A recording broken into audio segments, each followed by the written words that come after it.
Nothing seems to be happening. We can't hear anything. My fault. I never switched off the video. Apologies. If you can mute yourself, I never switched on my mic. That's not good. Okay, so it's 25 of you. My video's still on. There we go. Apologies to all of you. I'm going to catch you up to speed. I'm sorry for that. I missed the chats over here. We are basically just asking everybody about what they think about astrology, whether they believe in astrology, drawing the distinctions between astrology and astronomy, and basically pointing out that 29% of all of Americans, and most likely in the UK as well, actually believe in astrology. And most of them being amongst youngsters. And the reality is that an overwhelming proportion of young people today actually believe in astrology. And we also made the point that we say Mazel Tov. And Mazel Tov itself actually means good zodiac. That's what it literally translates, not good luck, good zodiac. And if it means good zodiac by definition, that in itself suggests that we actually believe in the zodiac signs. So therein lies the question. To what extent does Judaism believe in it? Saying Mazel Tov today maybe means something else, but that is how the phrase was originally coined. There are three types of astrology, generally speaking. There's natal astrology. Natal astrology means the position of the planets and the associated zodiac signs at the moment of a person's birth. And the thinking goes that this will affect one's personality and one's course of life. Natal is one form, natal astrology. And that's something that was just mentioned here before. There is a second kind of astrology, which is referred to as general astrology. And that is the astrological circumstances, as they might be up above, can certainly shape world events as they transpire in real time down here below. And then there is a third type, which is cathartic astrology. And that is the astrological circumstances of a moment in time affect the chances of success of a particular course of action. In other words, by acting at certain astrological favorable times when this planet crosses that planet, etc., people can then already predetermine the course of their actions. Those are the three types. Society, as we've demonstrated here in this room, is divided about astrology. Actually, only a very select few of you believe in it. Most of you, quite amazingly, kept your hands down. And only 3 of us looked at our horoscopes. So there you have it. Some believe strongly that it is a definitive method. Others deny it passionately and strongly, and they deny any validity attributed to it. And then there's a whole broad range of views somewhere in between those two. Again, this has been somewhat demonstrated over here. Surprise, surprise. Jewish sources are equally divided over the issue. So, as per last week, when we talked about dreams, let's begin by looking at the Torah. One very famous story is told to us in the story of the Exodus in the book of Shemot. The Jews are enslaved in Egypt, and at one point, as we well know the story, and we recount it always at Seder night, Pharaoh decides to throw all the baby boys into the river. We know the story, right? But we have a couple of outstanding questions that you may never have considered before on this story. Number one, they were enslaved for 210 years. The baby boys weren't regularly thrown into the river over the course of 210 years. It only started at a certain juncture in time. Why? It also stopped at a certain juncture in time. But why did it suddenly start at a particular point in time? Question number two, why, if you're looking to terminate them, did you choose in specific to throw them into a river? There are perhaps any number of other simpler or quicker methods. Question number three, why the boys and not the girls? If this is just about eradicating the Jewish nation, then why not all the babies? And here's the most interesting tidbit that most people probably overlook. Pharaoh didn't just horrifically drown the Jewish baby boys. The language of the Torah is kol haben hayilod, all males born should be thrown into the river, Jew and Egyptian baby boys alike. What's going on? The answer is astrology.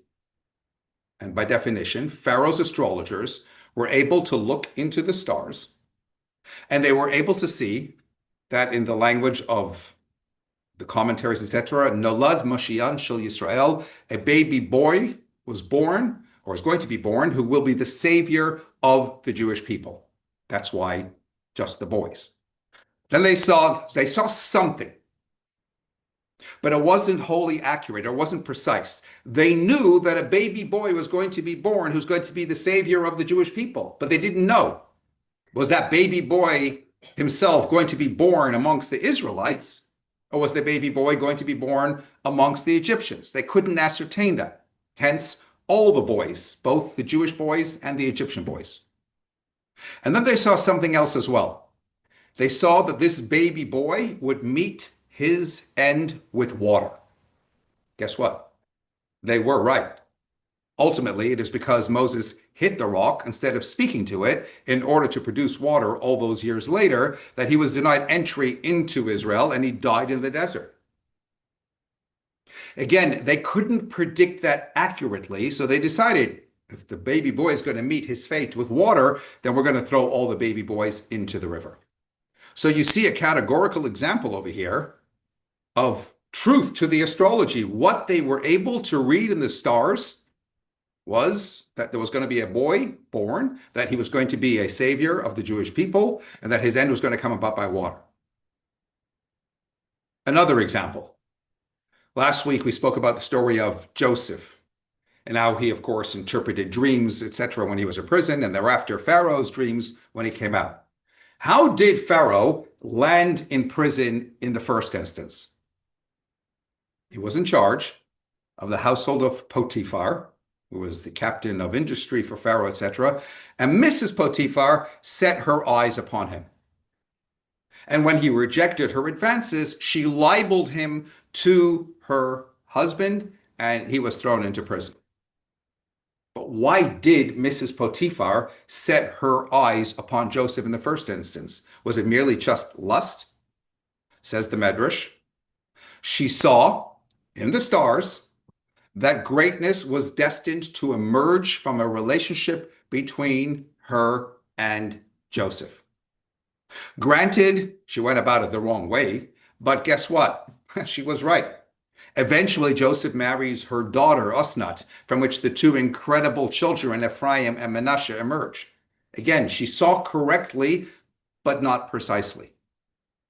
So we see two examples from the Torah itself of where astrology seems to be quite a correct concept, albeit remaining eminently vague.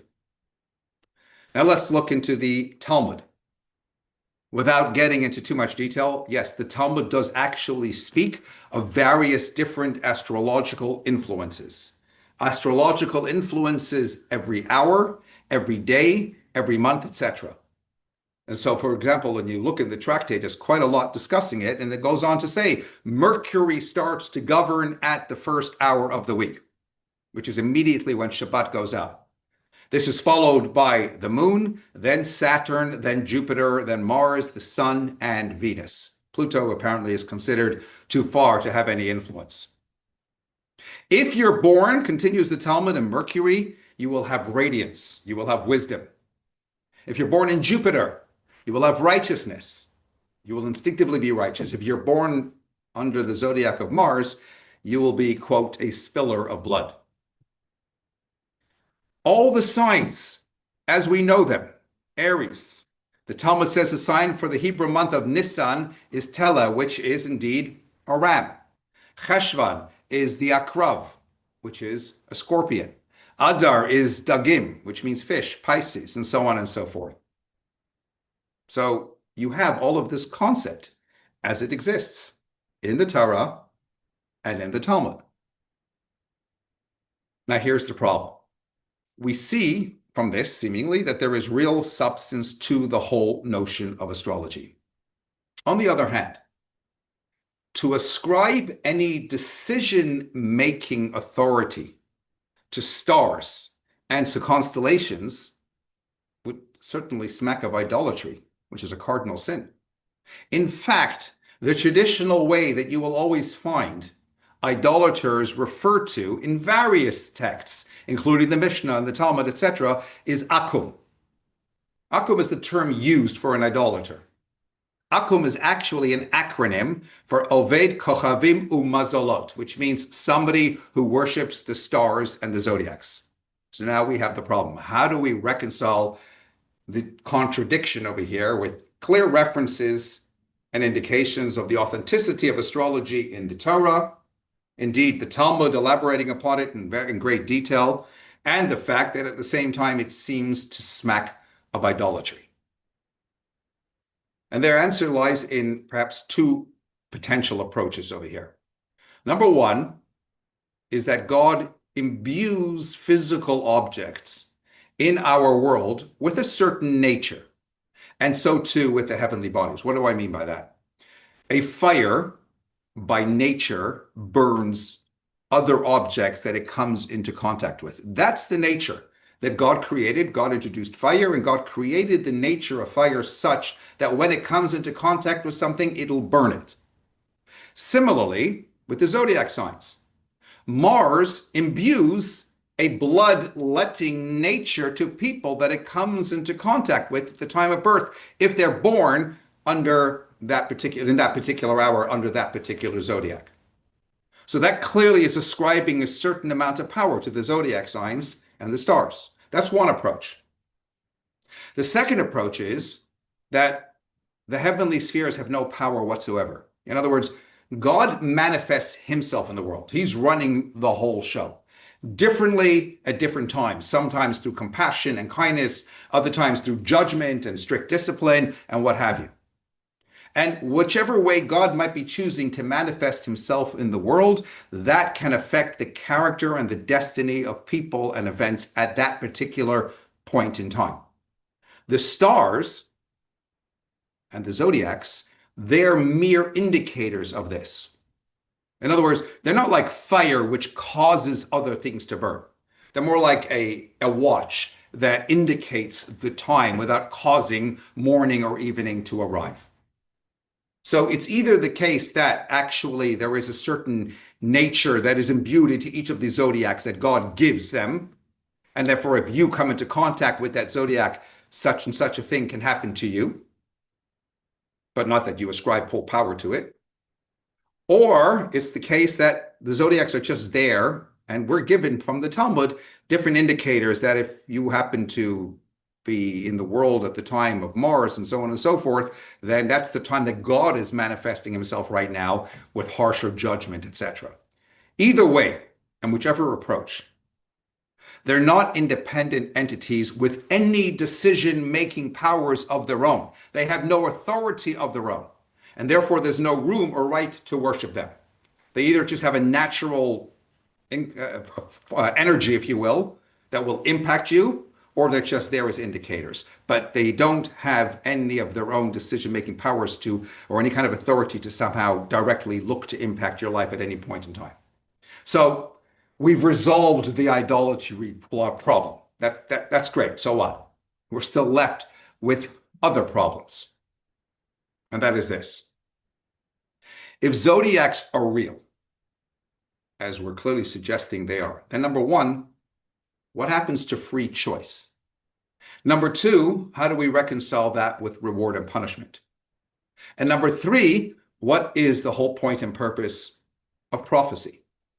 Let me explain. Maimonides raises these questions. Maimonides makes a point that, as we all know, freedom of choice is a fundamental Jewish principle. Now, if everything is predetermined by astrological configurations, then freedom of choice is completely non-viable. If you're born under Mars, then we're saying that a person is destined to have inclinations towards spilling blood. So you have no chance and no choice of trying to be righteous. Someone born under Jupiter is, as we said, destined to be righteous. So you have no chance and you have no choice of trying to be wicked. So if we believe in the zodiacs, How do we reconcile that with free choice? And per the second point, reward and punishment. Sometimes wealth can be reward for good deeds, and the opposite can be a consequence of bad deeds. The whole notion of reward and punishment is, again, fundamental to Jewish belief. It's actually explicit in the Torah. But again, if I'm destined to be a certain way because I was born under Mars, I'm born under whatever certain sign, then wherein is the justice that I get reward or the opposite for being that way? And finally, per the third point, another basic principle in Judaism is the whole notion of prophecy. Our scriptures, of course, are filled with prophecies communicated by God to great Jewish men and women. Huh. Well, what's the big deal? I mean, if it's all in the stars anyway, what do I need a prophet for? Moreover, we mentioned last week, the way we establish the authenticity as of a prophet is when they say something that ultimately comes to fruition. But again, that doesn't prove they're a prophet. Maybe they read it in the stars. As such, what they foretold actually proves nothing. So the question is, if indeed there is validity to the broader notion of the stars and astrology and zodiacs, etc., and even if I don't ascribe power to them, granted, because that's idolatry, and I don't worship them, granted, because that's idolatry, it still negates the whole concept of free choice. It upends the whole notion of reward and punishment, and it renders prophecy skeptical at best. There was a great 10th century scholar, rabbi, mathematician, and he makes the following observation. He says, all the rabbis who are discussing astrology are saying is that when you're born under a particular sign, etc., that means that, yes, you have a certain greater propensity to it. You're born under Mars, you might therefore have more of a natural inclination towards murder, or I don't know, towards hunting or other bloodlust experiences. But inclination is not determination. The choice is still there. Unless you ask, but hey, it's not a balanced choice because I have more of an inclination in one direction. I'm born under Mars. I have more of an inclination maybe to let blood than somebody else. So again, choice by definition means there's equal measure. So there's two things to consider over here. Inclination, let's say, towards blood, even if you're born under that sign with that inclination, you can always, says the Talmud, channel it in a different direction. Just because I'm born under Mars, which means I have an inclination to let blood, doesn't mean I have to go out and be a murderer. I could be a mohel. I could be a shochet, or whatever else besides. That's number one. Number two, and this is perhaps more important, regardless of propensity. And yes, if you're born under Mars, you have a certain propensity that way, or other zodiacs, a certain propensity another way. Regardless of your propensity, regardless of your inclination. If you have a certain inclination towards one direction, you will also nevertheless have equal innate strengths within you to be able to pull yourself towards another direction or to overcome that inclination. A perfect example. There's a very famous story that we're told in last week's Torah portion. Jacob and Esau. The Torah tells us that Rebekah was walking and she didn't know. Every time she walked past a place of pagan worship, the baby is kicking. And every time she walked past a place of holiness, the baby's kicking. And in the words of the Torah, she's perplexed. She doesn't know. She says, what's this all about? She starts thinking maybe there's two different forces governing the world, etc. And she goes to seek spiritual guidance. Vatelech lidrosh et Hashem. She went to seek out guidance from the greats of the time. And they told her that she has twins. One of them is going to be Esau, and that's the one kicking when you walk past the place of pagan worship. And the other one is going to be Jacob, who's the one kicking. It's going to be a righteous one when you walk past the place of holiness. By definition, that seems to imply that obviously Esau, already in the womb, has inclination towards pagan worship. Does that mean that he's being denied free choice? This is in his DNA. He's born inherently bad, evil, or what have you? And the answer is absolutely not. Nobody is. If he has that certain greater propensity, yes, he does, clearly. At the same time, it means he will be born with additional strengths, with which, if he only so wants to, by exercising his free choice, overcome those same natural inclinations. Every certain propensity in one direction has a corresponding strength. And not only that, but when you use said strengths to overcome that natural inclination, you have the ability to surpass even somebody who's otherwise naturally good.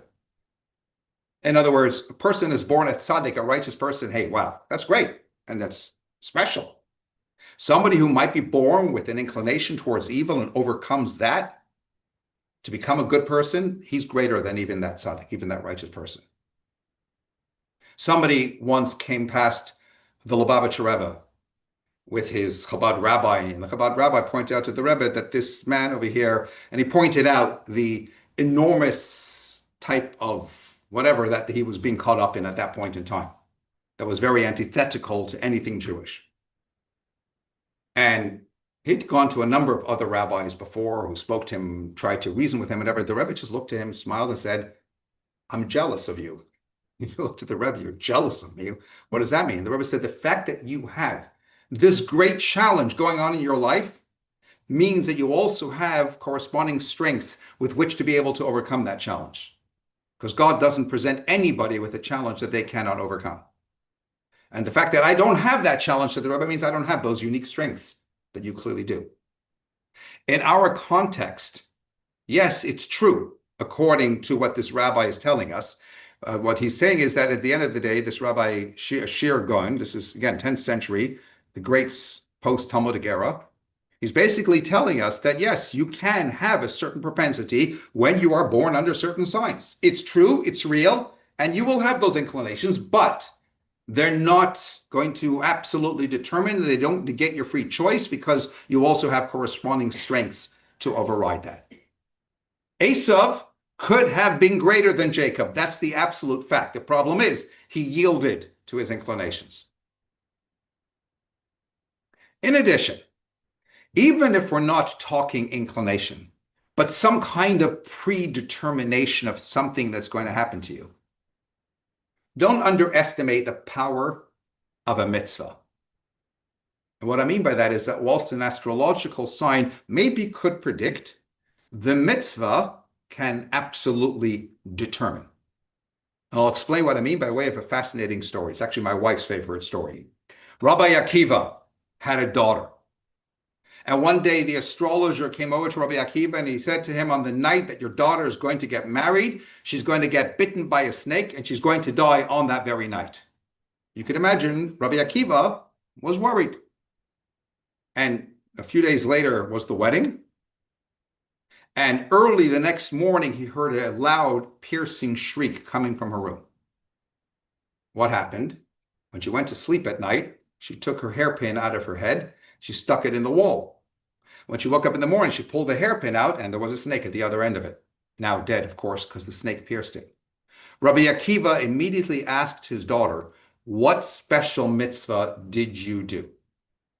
And she went on to explain that last night, while everybody was busy with the wedding, there was a poor man, a beggar who had come into the wedding hall or whatever. And at some point, he was looking for food, and I gave him my portion of food. What does that story tell me?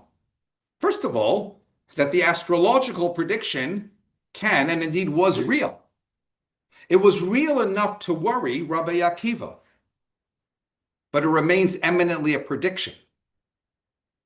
The power of the mitzvah is definite and can override, and indeed it did. The prediction was that the snake will kill, but her mitzvah helped to override that. So you have the propensity, but you also have the corresponding strengths. Hence, free choice is still there. And if free choice is still there, then of course, reward and punishment is still there, etc., etc., etc. What about prophecy? Astrology can predict. But as we said earlier, it remains wholly inaccurate. As we demonstrated with the story of Pharaoh's astrologers, they had a vague idea of different pieces, but they couldn't put the whole puzzle together. They foresaw the Redeemer being born. They couldn't predict whether he was going to be a Jew or an Egyptian. They foresaw he was going to be punished by water. They didn't know how or which water. And here's another detail in the story that I didn't mention before. When did they stop throwing the babies in the water? When they saw in the stars that this baby who was going to be a redeemer was indeed put into the water. And guess what? That's what happened, right? Moses' mother put him in a basket in the water. They were able to see that, but in the vaguest possible sense. They just assumed, they didn't see the whole picture. They assumed that now he was drowned, and that was that. Mission accomplished. Prophecy is not vague. Prophecy is absolute. Isaiah, Jeremiah, Zechariah, etc., etc. They foretold, for example, the destruction of the first and second temple, subject to the behavior of the Jewish people at the time. Everything they said materialized exactly as they said it. It wasn't vague. It wasn't a generalization. It's coming directly from God, and whatever it is, therefore, that is said is 100% accurate. Or, to put it differently, astrology is hardly an exact science. Prophecy is an absolute divinization. And add this into the mix. According to Kabbalah, and believe it or not, many people adhere to this, Kiddush on Friday night should not be made between the hours of 6 and 7 p.m. Why? Because, as it says, and it's brought in the Gemara, this is when the mazal, the zodiac of Ma'adim, dominates. Ma'adim means red, and it refers to the red planet, and that, of course, is Mars. It's associated with blood between that hour of 6 and 7, with conflict, with strictness, with judgment, welcoming in the holiness of Shabbat through Kiddush, as we do. It's a powerful moment of blessing and of sanctity and peace in the home. We don't want that influenced in any way by a stern planetary hour. And add this into the mix when it comes to birthdays. The Talmud teaches us about a birthday, mazal gover. Again, that word mazal. Their mazal dominates. The idea is that the spiritual forces connected to a person's soul are naturally aligned and uplifted on that day every single year. In other words, for that individual, it's a day of extra spiritual potential. It's a time when prayers and blessings will carry much more weight. It's a moment of greater personal strength and protection. It's a fitting time to take on great resolutions, and yes, indeed, even to bless other people. Now you know why we say Mazal Tov. It was intended initially as a short prayer that the baby should be born under astrologically appropriate signs. Not because that will be the child's destiny, but because it will wield some influence over the basic nature of the person, of the child being born. But after that, again, with corresponding strengths and free choice, it's still left up to you. Over time, of course, Mazal Tov was extended to other occasions, not just birth, but other instances. Also, again, it should happen under the influence of a positive Mazal, etc. Today, we just throw it about as banter, it's just a Jewish way of saying congratulations. If you ever want to show that you're Jewish, you say Mazal Tov. So, what we've established over this last little bit is that astrology is a very real concept, albeit vague, not absolute. But I did say to you before that as much as society is divided by it, so are Jewish scholars. Maimonides categorically rejects the whole notion of astrology. And he insists that so do all philosophers. Yes, he would reject the whole notion of Kiddush concept between 6 and 7. He would reject the whole birthday concept. All of that is gobbledygook. What about all the Talmudic statements? And all the statements of the sages, etc. He says those were personal statements from individual sages, and it does not reflect consensus. And he even goes so far as to suggest that even these sages only taught those things for external reasons, but it doesn't reflect their true opinion. It's quite a compelling statement. He explains that astrology was quite prevalent, yes, even in Talmudic times, and to denounce that altogether would be counterproductive. When so many people are leading in one direction, then to suddenly try to push back hard in the other way, they probably will more likely, rather than listen to you, shut you down. So they tempered it. Instead of saying it's all, this is his explanation, instead of saying it's all not true, they played into the hands of the people, and thus they were able to steer them in a certain direction. Yes, maybe it's true, but it's inconclusive, so don't give it too much power and don't pay too much attention to it. And that's the way he says the sages were able to sway many people to start ignoring it to whatever extent. But not that they ever believed that there was any power to the astrological signs in the first instance, so he insists. And then he goes further and he says, what about the Torah stories and other Talmudic passages, etc.? He says, don't take them at face value. They all have deeper meaning. They're not literal. He doesn't explain how. Don't remember, Maimonides was a rationalist. He was a philosopher above all else. And in his code of Jewish law, he rules that it is outrightly a biblical prohibition. There is a Torah law that says do not engage in fortune telling, which can be very broad-based and include a lot of other things, but he says that also includes astrology. So as far as he's concerned, reading your horoscope, according to Maimonides, is both foolish and worse, forbidden if you choose to act upon it. So sorry to put a damper on anyone who's getting their hopes high. Against that, because we Jews always have differences of opinion. Quite fascinating. The Cairo Geniza is currently, I believe, stored in Budapest in Hungary. There is a document there from Rabbi Shabbatai Donola, again, a great 10th century Italian rabbi, who wrote a whole fascinating tract about astrology and demonstrates in great detail all of its credibility. There is also the famous Rabbi Avraham ibn Ezra, who can be found in many, many Chumashim these days. He's a renowned philosopher, scholar, 12th century from Spain, and commentary on Chumash, amongst other things. He traveled all over parts of Europe, North Africa, etc. He researched it extensively, and he penned 4 lengthy letters ascribing tremendous credibility to the whole notion of astrology. And if you don't want to go as far as Hungary or Spain, then you can go in London to the Montefiore Library, and there is an 11th century Spain rabbi called Rabbi Avraham Barchia. And in fact, he wrote the first ever Hebrew books on maths and astronomy. And there was a certain student of his whom he advised when he was getting married on a Friday, get married in the 3rd hour of the day. Someone in the community, as it happened, sadly passed away the night before, didn't have any family. So the dignitaries of the community were all going to go to the funeral. So the wedding was delayed. When was it delayed? To the 6th hour, Friday afternoon. It was, I guess, Shabbos was coming in later. If you remember, 6th hour, that's when people avoid making Kiddush sometimes. He insisted it's not a good time to get married. That's when this zodiac of Madim, the red planet, is dominating. Wait for the 7th hour. There were at least 1 or 2 other rabbis that jumped all over him, not literally, but they really, really railed into him and issued tremendous opposition. He came under heavy, heavy, heavy criticism. And there were other rabbis that became aware and other rabbis that were challenging from all over.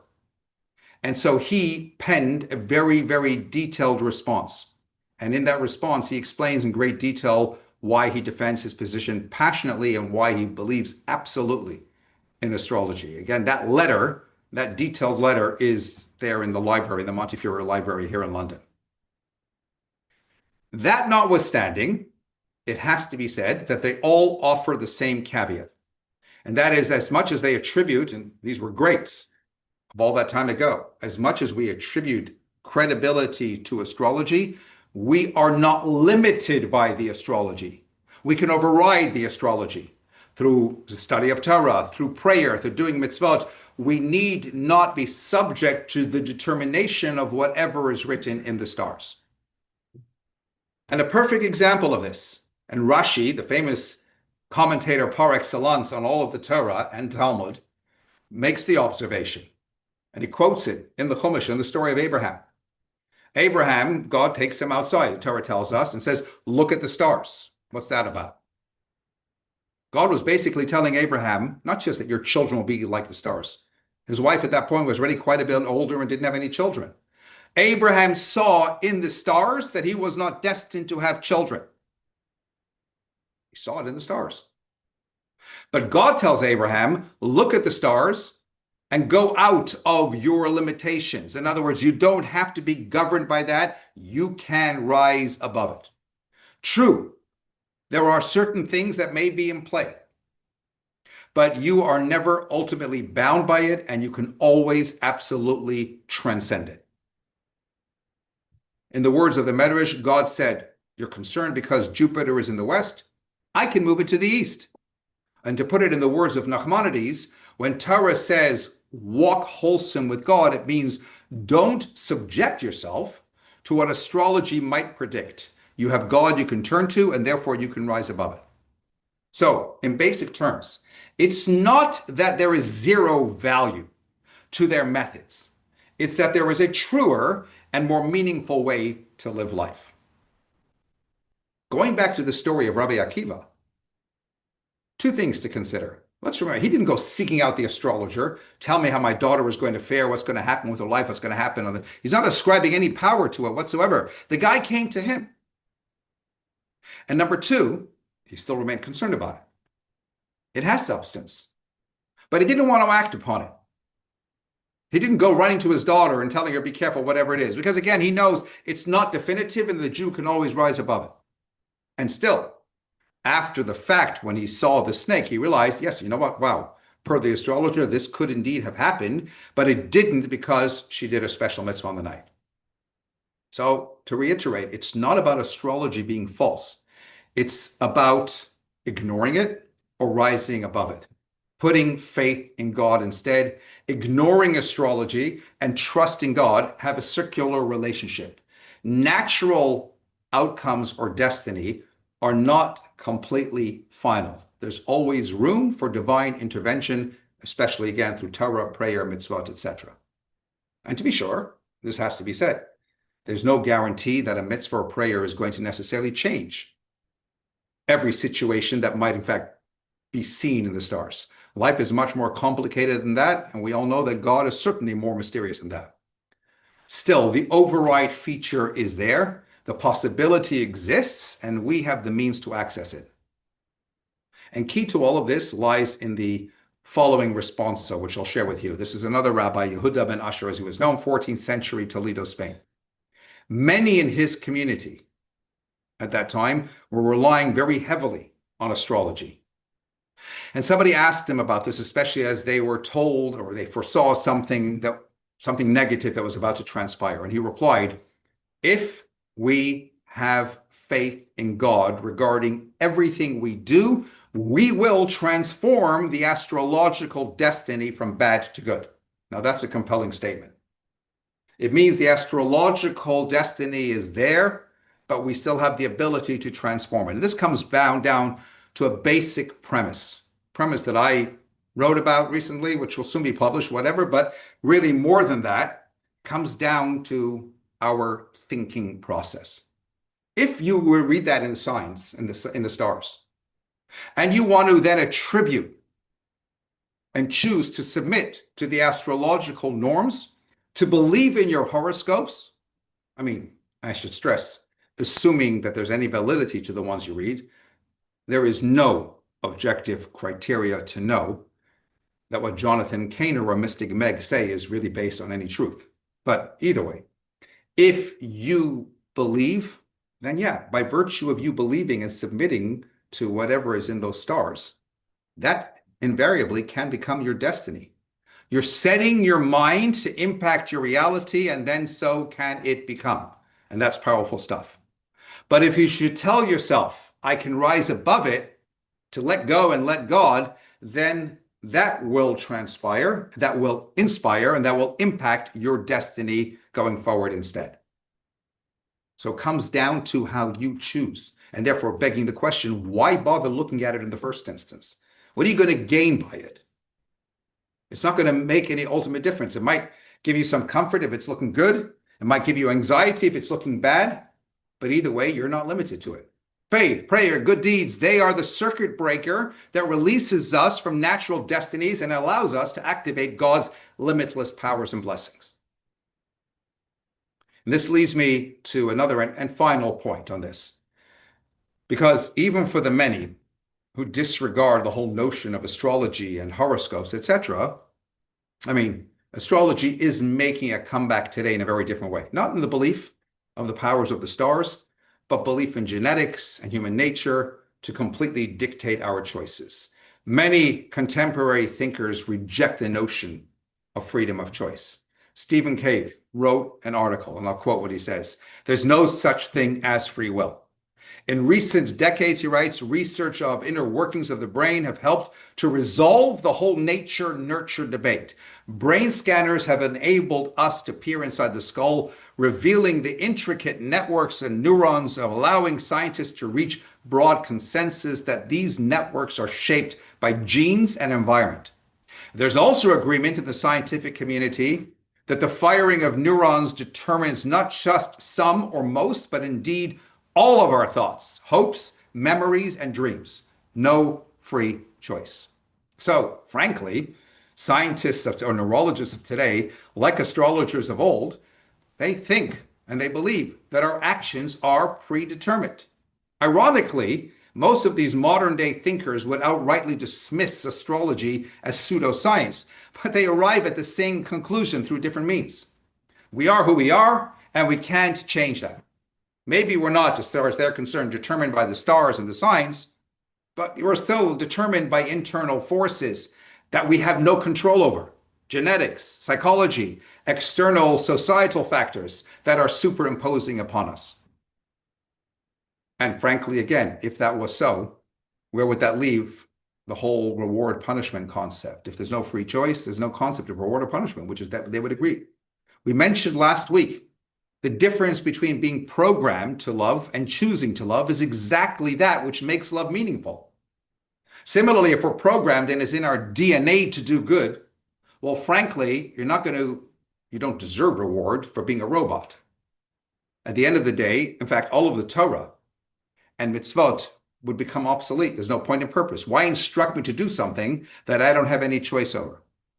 So the Jewish rejection of extreme astrology, that is, in other words, an extreme belief in the absolute power of astrology, is contrary, that in other words, because that's contrary to the basic principles of Judaism, so too would be an extreme belief in absolute power of genes or psychology and societal circumstances that can determine my life. I determine my life. I am given the free choices.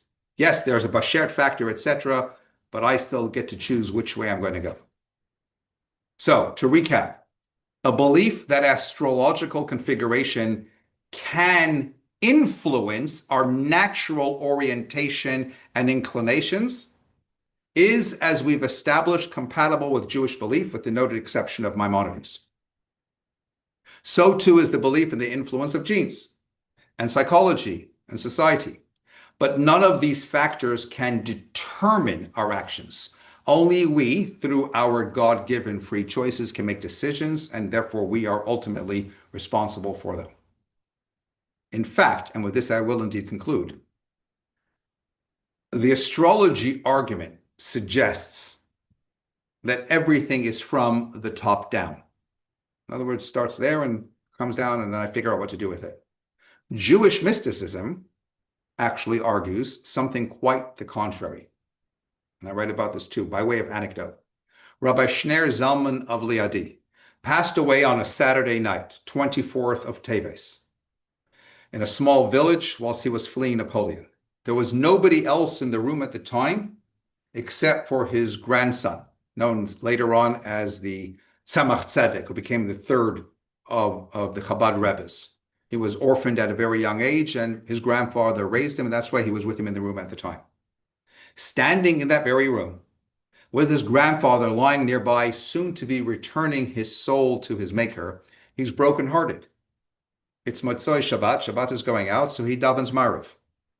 He's doing the evening prayer in a melancholy undertone, which is effectively expressing his feelings.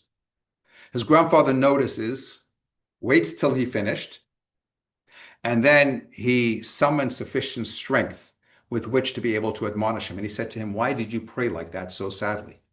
And he proceeds to share with him, "What do you mean? Because I know the end is near, etc., etc." And he says, "Let me tell you something.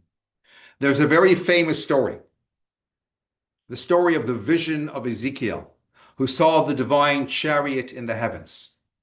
We read this as the Haftarah on the first day of Shavuot. And the Haftarah gives us a mind-blowing description of what he saw. It's very disconnected. You have to be of a lofty caliber to even be able to study it, etc., etc. It uses human terminology for divine things, etc. And in one of the descriptions, Ezekiel says, I saw the heavenly throne. And on this heavenly throne, I saw like the image of a human being upon it. Said Rabbi Shneur Zalman of Liadi to his grandson, a teaching passed down to me from my teacher, the Maggid of Mizrich, and his teacher before him, the famous Baal Shem Tov. The language, on this heavenly throne, I saw the image of a human being, meaning that the image of the human being determines the image on the heavenly throne. The way we choose to show ourselves down here, that is how the response comes from up above. So, for example, if you're walking around happy and in a good frame of mind and you're smiling, you make God happy. And then he's smiling. And when God smiles at you, of course, it's generating lots of blessings and lots of more reasons for you to continue smiling. If you're going to walk around here sad and melancholy and perplexed, then you're making God sad, as it were. And when somebody's sad, they don't feel like giving. That's the bottom line. Whatever actually comes from above is in our hands. The way we show ourselves, that's the way things are going to be shown to us. Friends, that's the secret. Destiny does not lie in the stars or whatever other predetermining factor. Foretelling might be there, but ultimately destiny lies in our hands. It's our choices and the decisions that we consciously make in life. So yes, bottom line, mazel tov. But remember, in the words of our sages, Ein Mazal Yisrael, which translates literally, there's no mazel for the Jewish people. But what that really means is not there's no good luck for the Jewish people. It means that we don't have to be governed by mazel. All of us, humanity, our destiny is not limited by it. We control our destiny and not the other way around. We'll finish on that with, of course, next up next week, jinx, red strings, and the evil eye. How real is it? How worried should we be? But we'll now pause for a few questions. Go ahead. Rabbi Shepherd, is there any connection between Birchas HaKohanim and astrology? And why is that? My grandfather, when he came over here from Poland, brought a set of Machzorim for the October. They were printed in Warsaw at the end of towards the end of the 19th century. And the section of the Birchas HaKohanim and all these volumes, beside each posuk, there was an astrological symbol recognized, Sagittarius or whatever. Okay. And that's always fascinated me. What was the connection? Why did they print that in those Machzorim? I'm intrigued by that. I don't have an immediate answer for you other than to say last week we spoke about why we talk about dreams, etc., and how we annul dreams, and that we do have in every machzor, even still till present day. The reason why, as we mentioned last week, we specifically do that at the time of Birchat Kohanim is because, as Jewish mysticism points out, it is a uniquely auspicious time when divine compassion is expressed in the most powerful way in the world. So I can only but assume, based on what you're saying, that perhaps it's the same concept, that may be the idea of there being some kind of possible predetermination in the actual zodiacs that might affect me. Every one of those words is to focus my mind on the fact that I'm asking God at that time that, if it's good, so be it. If it's not good, let me override it. Any other questions? Go ahead. What makes someone capable of astrology? I mean, a couple of the examples that you gave from the Torah were non-Jewish astrologers. So it can't just be study of Torah or Absolutely. Jewish learning. Correct. What makes someone imbued with that capability in the first place? Or could we all be astrologers? I think ultimately it's not something that you are born with or whatever. I think there's probably an art form that would involve, I don't know, tremendous amounts of research and study and whatever else besides to know how different stars line up in different sort of ways and so on and so forth. And as I mentioned, those three rabbis that I mentioned who have these different letters that are in these different archives, etc., each one of them wrote tracts and books and letters and whatever on astrology, which means they researched it quite extensively. Now, I don't know, obviously there would have been tremendous depth to Maimonides' research on the matter as well. And he was a brilliant scientist as well. He was a doctor and so forth. But whatever that research led him to contradicted perhaps what he sees within the premises of Judaism and decided to negate it altogether. Others find that there isn't a contradiction. But again, as much as there isn't a contradiction, it still begs the question about what's the point? Because it might give you comfort, it might give you anxiety, like we said, but you don't have to be governed by it. You can ultimately rise above it. So it'd be fascinating to know, how is my next 10 years going to pan out? Am I going to still be in Mill Hill? But more precisely, it will, there's no point and purpose to it. I'd rather ask Guy than the astrology. Of the two non-Jewish astrologers actually referred to, one of them was very Jewish, Jonathan Caner. No, I mentioned them. You mean Mystic Meg and Jonathan Caner? Yeah. Oh yes, Yeah, yeah. Jonathan Caner is very Jewish. He's dead now. Yeah, yeah. He's very Jewish. Okay.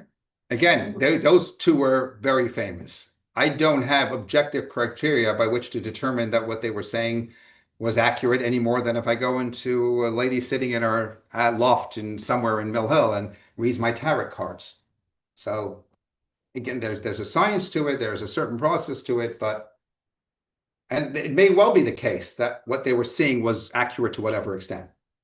But nevertheless, it doesn't mean that I have to pay attention to it because I don't have to be governed by it. Yes, go ahead, please. If anything, does the moon have in astrology? I mean, I know that obviously the moon is referenced throughout Judaism, but is it? It does. I mean, interestingly enough, it's not listed amongst when we talked about the different hours of the day that I mentioned before. It talks about the sun, doesn't talk about the moon. We Jewish people are compared to the moon, not the sun, in various different form and text, etc. And that's because our lives are reflected in the cycle of the moon, right? It waxes and wanes and it disappears, but then it comes back stronger. And that's the reality of Jewish life and living, that we go through our struggles, but ultimately we reemerge again and so on and so forth. We obviously set our calendar to the moon. There's a custom every month when the moon is visible, several days after the new month, that we stand outside and we sanctify the moon. We say a whole special prayer. We're not praying to the moon. Again, interestingly enough, you'll find a certain Sidurim, it says when you're saying those prayers, you should, at the very end of all of that, check your tzitzit or whatever, so that you're demonstrating that you're just using the light you're not worshiping the moon. You're using the light of the moon for something else. You're praising God for the gift of the moon in the way that it gives us light at night and so on and so forth. And then you're also reflecting, again, your parallel as a Jewish people to the moon, etc., and asking that in the same way the moon gives light and comes into its full glory as it is when we go out, then so too it should happen for us, etc., etc. That said, there is discussion also in the Talmud about what happens when there are eclipses. And when there's a lunar eclipse and a solar eclipse, and it talks about sometimes how that can suggest potential negativity coming to the world at that point in time, God forbid. So there is discussion about it. I'm just looking at a question that somebody posted online. Maternal line. Someone's writing over here, the trauma of the boys being drowned in Judaism being switched to the maternal line. Has that ever been dealt with in the history of Judaism? Okay, that's not this sort of subject. We were always determined by maternal lineage. Okay, whoever it is, I'll write back to you. Yeah. Anyway, any other questions over here? Yeah, go ahead. So like you said, there was tarot reading and people who read your palms and crystal ball reading. Is there any reference to, is there any history in Judaism that those? No, none. In fact, that all falls square into what Maimonides says about not to submit to fortune telling. And that would fall square into a biblical prohibition. So interestingly enough, the very fact that the Torah prohibits, for example, necromancy and other such like processes, the fact that the Torah prohibits it suggests that there's reality to it. That's the point. And yet the point is that it's considered a form of idolatry. Torah says categorically, again, don't subject yourself to it. Interestingly enough, the Torah never spells out astrology. It spells out a whole bunch of the other things, including fortune telling. Maimonides chooses to include astrology within that, within the fortune telling. But what you're referring to, etc., that certainly falls square into those prohibitions, which doesn't mean, again, that some of them may be that they're all absolutely false. Some of them may well be have some accuracy to it in whichever way. I don't know, however these things work, but we're not supposed to meddle in that because that already borders far more on idolatry than anything else. And I remember once we had a member who had an email exchange with her, and her grandmother had passed away several months earlier. We had a back and forth email or whatever sort of exchange, and she couldn't resist. And she says, and by the way, my grandmother's doing very well. Thank you very much. And I was like, whoa, what? And she said, yes, I go regularly to communicate with her and so on and so forth. Again, to be sure, is that impossible? No. Is it wrong? Absolutely, because then you're really disturbing the peace of the dead. So again, objective criteria. Does this person really have the power to summon the soul and so on and so forth? Sometimes I would be very highly skeptical. Do some people have that possible potential? Arguably, yes. But it would be absolutely wrong, and it falls square into Torah prohibition again, because when they say let the, when it's time to rest, they're meant to rest and nothing more than that. And usually it involves, again, there is a concept of holy forces and there is a concept of dark forces, black magic, whatever we like to call it these days. Bilam, the sorcerer from Mesopotamia, we referenced that last week. He was a prophet, unquestionably so. He was a prophet on the caliber of Moses. But whereas Moses went through the holy channels, he went through all the dark channels. God allows it. Okay, that's your free choice. You want to go meddle that way, but obviously that's going to come back and impact you, because once you get into that dark world, it's going to have all kinds of impact and impression on one's own soul, bringing yourself into a very dark place. Right. Okay. We'll see you all, please God, next week. Thank you very much.